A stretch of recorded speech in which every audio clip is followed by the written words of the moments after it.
अभी तक सब्सक्राइब नहीं किया तो क्या अब हाथ पकड़ कर करवाऊं? कर भी दें अब। प्यारे बच्चों, आज मैं आपको हजरत उमर रजी अल्लाह अन्हो ने किस तरह इस्लाम कबूल किया वाकया सुनाऊंगी। हजरत उमर रजी अल्लाह अन्हो जिनके पाक नाम पर मुसलमानों को फख्र है और जिनके जोशे ईमान से बरसों बाद तक काफिरों के दिलों में खौफ है, इस्लाम लाने से कबल मुसलमानों को तकलीफ पहुंचाने में भी मुमताज थे। नबी अकरम सल्लल्लाहु अलैहि वसल्लम के कत्ल तक के दर पर थे। नाउजुबिल्लाह। एक रोज कुफार ने मशवरे की कमेटी कायम की और कहा कि कोई है जो मोहम्मद को कत्ल कर दे। नाउजुबिल्लाह। उमर ने कहा मैं करूंगा। लोगों ने कहा बेशक तुम ही कर सकते हो। उमर तलवार लटकाए हुए उठे और चल दिए। इसी फिक्र में जा रहे थे कि एक साहब ने पूछा, उमर कहाँ जा रहे हो? साहब का नाम हजरत साद बिन अबी वकास रजी अल्लाह अन्हु है। साथ ने कहा बनु हाशिम और बनु जोहरा और बनु उब्दे मनाफ से कैसे मुतमिन हो गए, वो तुमको बदले में कत्ल कर देंगे। इसके जवाब पर बिगड़ गए और कहने लगे मालूम होता है कि तू भी बेदीन हो गया है, ला पहले तुझी को निपटा दूं। हजरत साद रजी अल्लाह अन्हु ने ये कहकर हाँ मैं मुसलमान हो गया हूँ तलवार संभाली। दोनों तरफ से तलवार चलने को ही थी कि हजरत साद रजी अल्लाह अन्हु ने कहा पहले अपने घर की तो खबर ले, तेरी बहन और बिनोई दोनों मुसलमान हो चुकी हैं। ये सुनना ही था कि आप उससे से भर गए और सीधा बहन के घर की तरफ चल दिए। वहाँ पर हजरत खबाब रजी अल्लाह अन्हु दोनों मियाँ बीवी को कुरान शरीफ पढ़ा रहे थे। हजरत उमर की आवाज सुनकर हजरत खबाब रजी अल्लाह अन्हु जल्दी से अंदर छुप गए, मगर जल्दी में वो सहीफा बाहर ही रह गया जिस पर कुरानी आयत लिखी हुई थी। उमर के हाथों में कोई चीज थी जो उन्होंने बहन के सर पे दे मारी, जिसकी वजह से उनके सर से खून बहने लगा और कहा अपनी जान की दुश्मन तू भी बददीन हो गई। के बाद घर में आए और पूछा क्या कर रहे थे, आवाज किसकी थी? नोई ने कहा कि बातचीत कर रहे थे। जिस पर हजरत उमर ने कहा क्या तूने भी अपने दीन को छोड़ दिया है और दूसरा दीन इख्तियार कर लिया है? नोई ने कहा कि अगर दूसरा दीन हक पर हो तब। ये सुनना ही था कि उनकी दाढ़ी खींची और उन पर बेतहाशा टूट पड़े और उनको खूब मारा। बहन ने छुड़ाने की कोशिश की, मगर इस दौरान उनके मुंह पे भी इतनी जोर से तमाचा मारा कि खून निकल आया। वो भी आखिर उमर की बहन थी। कहने लगी कि हमको इस वजह से मारा जा रहा है कि हम मुसलमान हो गए हैं। बेशक हम मुसलमान हो गए हैं, जो तुझसे हो सके तू कर ले। बाद हजरत उमर की निगाह एक सहीफे पे पड़ी जो जल्दी में बाहर ही रह गया था, जिस पर कुरानी आयत लिखी हुई थी।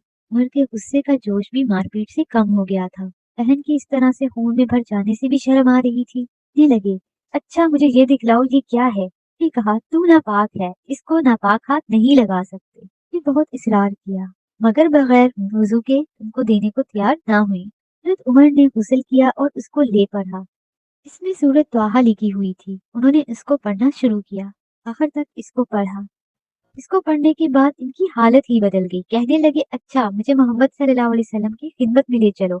ये अल्फाज सुनकर हजरत खबाब रजी अल्लाह अंदर से बाहर निकले और कहा ए उमर तुझे खुशखबरी देता हूँ कि कल शब हुजूर अकरम सल्लल्लाहु अलैहि वसल्लम ने दुआ मांगी थी कि या अल्लाह उमर और अबू जहल में से जो तुझे ज्यादा पसंद हो उसे इस्लाम की कुव्वत अता फरमा। बाब रजी अल्लाह अन्हु ने फरमाया कि मालूम होता है हुजूर सल्लल्लाहु अलैहि वसल्लम की दुआ तुम्हारे हक में कबूल हो गई है। इसके बाद हजूर सल्लल्लाहु अलैहि वसल्लम की खिदमत में हाजिर हुए और जुमे की सुबह को मुसलमान हुए। इनका मुसलमान होना ही था कि कुफार के हौसले पस्त हो गए। ये जमात बहुत मुख्तसर थी। सारा अरब इसी कोशिश में लगा रहता कि इन हजरात को किस तरीके से नापैद किया जाए। प्यारे बच्चों, मजीद इस्लामी वाक़यात सुनने के लिए हमारे चैनल को लाइक, शेयर और सब्सक्राइब करना मत भूलिए। प्यारे बच्चों, आज मैं आपको दो अंसारी बच्चों का अबू जहल को कत्ल करने का वाक़या सुनाऊंगा। हज़रत अब्दुर्रहमान बिन औफ रज़ी अल्लाह तआला अन्हु मशहूर और बड़े सहाबियों में से हैं। फरमाते हैं कि मैं बदर की लड़ाई में था। मैदान में लड़ने वालों की सफ़ में खड़ा था। मैंने देखा कि मेरे दाएं और बाएं जानिब अंसार के दो कम उम्र लड़की हैं। मुझे ख्याल हुआ कि अगर कोई मजबूत लोग मेरे दरमियान होते तो अच्छा होता कि ज़रूरत के वक़्त हम एक दूसरे की मदद कर सकते, लेकिन मेरे जानिब तो ये दो बच्चे हैं, ये क्या मदद कर सकेंगे। इतने में इन दोनों लड़कों में से एक लड़के ने मेरा हाथ पकड़कर कहा, चाचा जान, तुम अबू जहल को पहचानते हो? मैंने कहा हाँ पहचानता हूँ, तुम्हारी क्या गरज है? इसने कहा मुझे ये मालूम हुआ कि वो रसूलुल्लाह सल्लल्लाहु अलैहि वसल्लम की शान में गालियाँ बकता है। इस पाक ज़ात की कसम जिसके कब्ज़े में मेरी जान है, अगर मैं इसको देख लूँ तो इसी वक़्त उस वक़्त तक उससे जुदा ना हूँ कि जब तक वो मर जाए या मैं मर जाऊँ। मुझे इसके सवाल और जवाब पर ताज्जुब हुआ। इतने में दूसरे ने यही सवाल किया, جو پہلے نے کیا تھا اور وہی اس نے بھی کہا۔ اتفاقاً میدان میں ابو جہل دوڑتا ہوا مجھے نظر میں پڑ گیا۔ میں نے ان دونوں سے کہا کہ تمہارا مطلوب جس کے بارے میں تم مجھ سے سوال کر رہے تھے وہ جا رہا ہے۔ دونوں نے یہ سن کر تلواریں ہاتھ میں لیں اور ایک دم بھاگ پڑے اور جا کر اس پر تلوار چلانی شروع کر دی، یہاں تک کہ اسے گرا دیا۔ یہ دونوں صاحبزادے پیدل تھے اور ابو جہل گھوڑے پر تھا، صفوں کو درست کر رہا تھا۔ جس وقت عبد الرحمن بن عوف رضی اللہ تعالی عنہ نے انہیں دیکھا تھا، یہ دونوں دوڑے تو گھوڑے پر سوار پر براہ راست حملہ کرنا مشکل تھا، اس لیے ایک نے گھوڑے پر حملہ کیا اور دوسرے نے ابو جہل کی ٹانگ پر حملہ کیا، جس سے گھوڑا بھی گر گیا اور ابو جہل بھی گر گیا اور اٹھ نہ سکا، اور یہ دونوں حضرات نے اس کو ایسا کر کے چھوڑا تھا کہ نہ اٹھ سکے اور وہیں تڑپتا رہے۔ پیارے بچوں، آج میں آپ کو حضرت حذیفہ رضی اللہ عنہ کا جاسوسی واقعہ سناؤں گی۔ حضرت حذیفہ رضی اللہ عنہ فرماتے ہیں کہ غزوہ خندق میں ہماری ایک طرف تو مکہ کے کفار اور دوسری جانب کافروں کے بہت سے گروہ تھے جو ہم پر چڑھائی کر کے آئے ہوئے تھے اور حملے کے لیے تیار تھے۔ Enough of this waiting. We will burn their trench and take the city tonight. You will follow me. The wind makes it impossible, Commander. دوسری طرف مدینہ منورہ میں بنو قریظہ کے یہود ہماری دشمنی پر تلے ہوئے تھے، جن سے ہر وقت اندیشہ تھا کہ کہیں مدینہ منورہ کو خالی دیکھ کر وہ ہمارے اہل و عیال کو ختم ہی نہ کر دیں۔ Look there. The houses are dark. They are asleep. This is our chance. We must be swift and silent. منافقوں کی جماعت گھر کو خالی اور تناؤ کا بہانہ کر کے اجازت لے کر اپنے گھروں کو واپس جا رہی تھی۔ اسی دوران میں ایک رات آندھی اس قدر شدت سے آئی کہ نہ اس سے پہلے کبھی اتنی آئی اور نہ اس کے بعد۔ اندھیرا اس قدر زیادہ کہ آدمی کو پاس والا آدمی تو کیا اپنا ہاتھ بھی نہیں نظر آ رہا تھا، اور ہوا اتنی سخت کہ اس کا شور بجلی کی طرح گرج رہا تھا۔ منافقین اپنے گھروں کو لوٹ رہے تھے۔ 300 کا مجمع اسی جگہ تھا۔ حضور اقدس صلی اللہ علیہ وسلم ایک ایک کا حال دریافت فرما رہے تھے اور اسی آندھی میں ہر طرف تحقیقات فرما رہے تھے۔ اتنے میں میرے پاس حضور اقدس صلی اللہ علیہ وسلم کا گزر ہوا۔ میرے پاس نہ تو دشمن سے بچاؤ کے واسطے کوئی ہتھیار تھا اور نہ دوسری طرف سردی سے بچاؤ کے لیے کوئی کپڑا، صرف ایک چھوٹی سی چادر تھی جو اوڑھنے میں گھٹنوں تک آتی تھی۔ میں اس کو اوڑھے ہوئے گھٹنوں کے بل زمین سے چمٹا ہوا بیٹھا تھا۔ حضور اقدس صلی اللہ علیہ وسلم نے دریافت فرمایا، کون ہے؟ میں نے عرض کیا، حذیفہ، مگر مجھ سے تو سردی کے مارے بولا بھی نہ گیا اور شرم کے مارے زمین سے میں چمٹ گیا۔ حضور صلی اللہ علیہ وسلم نے ارشاد فرمایا، کھڑا ہو اور دشمنوں کے جتھے میں جا کر خبر لا کہ کیا ہو رہا ہے۔ میں اس وقت گھبراہٹ اور خوف اور سردی کی وجہ سے سب سے زیادہ خستہ حال میں تھا، مگر ارشاد کی تعمیل میں اٹھ کھڑا اور فوراً چل دیا۔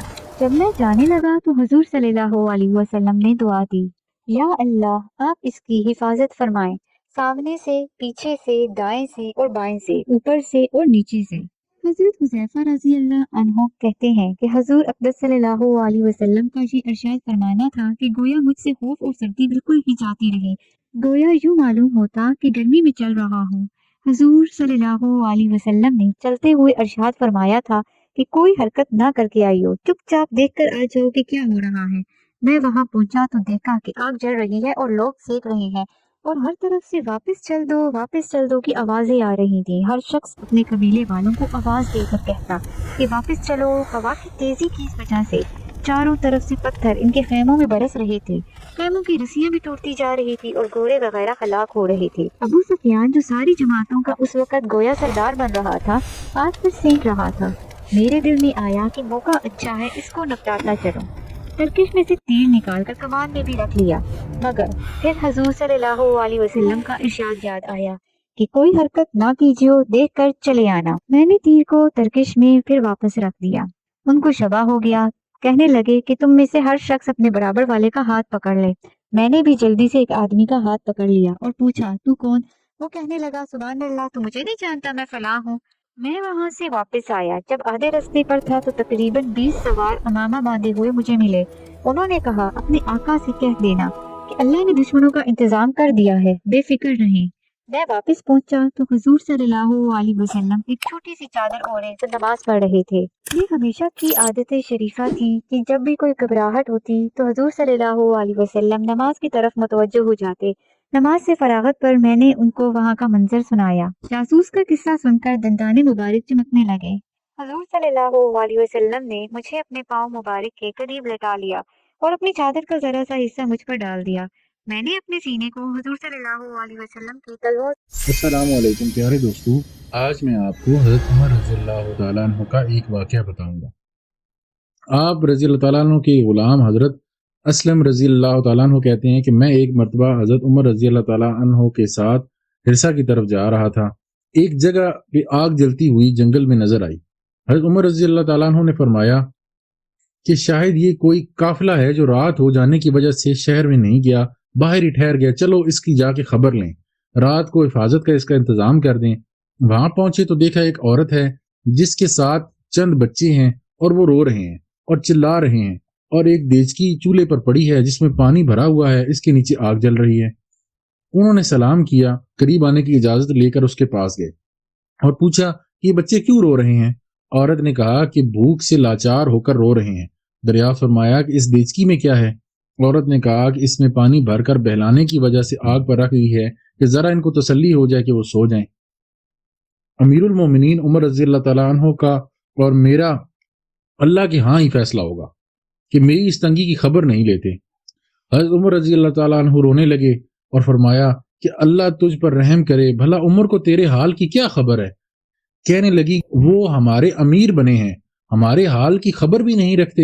हज़रत उमर रज़ियल्लाहु ताला अन्हु मुझे साथ लेकर वापस हुए और एक बोरी में बैतुल माल से कुछ आटा और खजूरें और चर्बी और कुछ कपड़ा और कुछ दिरहम, गरज इस बोरी को खूब भर लिया और फरमाया कि मेरी कमर पर रख दे। मैंने अर्ज किया कि मैं ले चलूं। आप रज़ियल्लाहु ताला अन्हु ने फरमाया नहीं, मेरी कमर पर रख दे। 2-3 मरतबा जब मैंने इसरार किया तो फरमाया कि क्या क़यामत में भी तू मेरा बोझ उठाएगा? उसको मैं ही उठाऊंगा, इसलिए कि क़यामत में मुझ ही से उसका सवाल होगा। मैंने मजबूर होकर बोरी आपकी कमर पर रख दी। आप निहायत तेजी के साथ उसके पास तशरीफ ले गए, मैं भी साथ था। वहां पहुंचकर उस देचकी में आटा और कुछ चर्बी और कुछ खजूरें डाली और इसको चलाना शुरू किया और चूल्हे में खुद ही फूंक मारनी शुरू कर दी। असलम रज़ियल्लाहु ताला अन्हु कहते हैं कि मैंने उनकी गुंजान दाढ़ी से धुआं निकलता हुआ देखता रहा, हत्ता कि हरीर सा तैयार हो गया।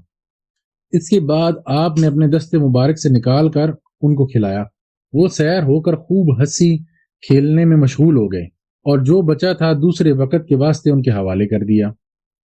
वो औरत बहुत खुश हुई और कहने लगी अल्लाह ताला तुम्हें जज़ाए खैर दे, तुम थे इसके मुस्तहिक के बजाय कि हज़रत उमर रज़ियल्लाहु ताला अन्हु के तुम्हें ही खलीफा बनाए जाते। हज़रत उमर रज़ियल्लाहु ताला अन्हु ने इसको तसल्ली दी और फरमाया कि जब तुम खलीफा के पास जाओगी तो मुझे भी वहीं पाओगी। हज़रत उमर रज़ियल्लाहु ताला अन्हु उसके करीब ही जरा हट कर जमीन पर बैठ गए और थोड़ी देर बैठने के बाद चले आए और फरमाया कि मैं इसलिए बैठा था कि मैंने इन बच्चों को रोते हुए देखा है, मेरा दिल चाहा कि थोड़ी देर इनको हंसते हुए भी देखें।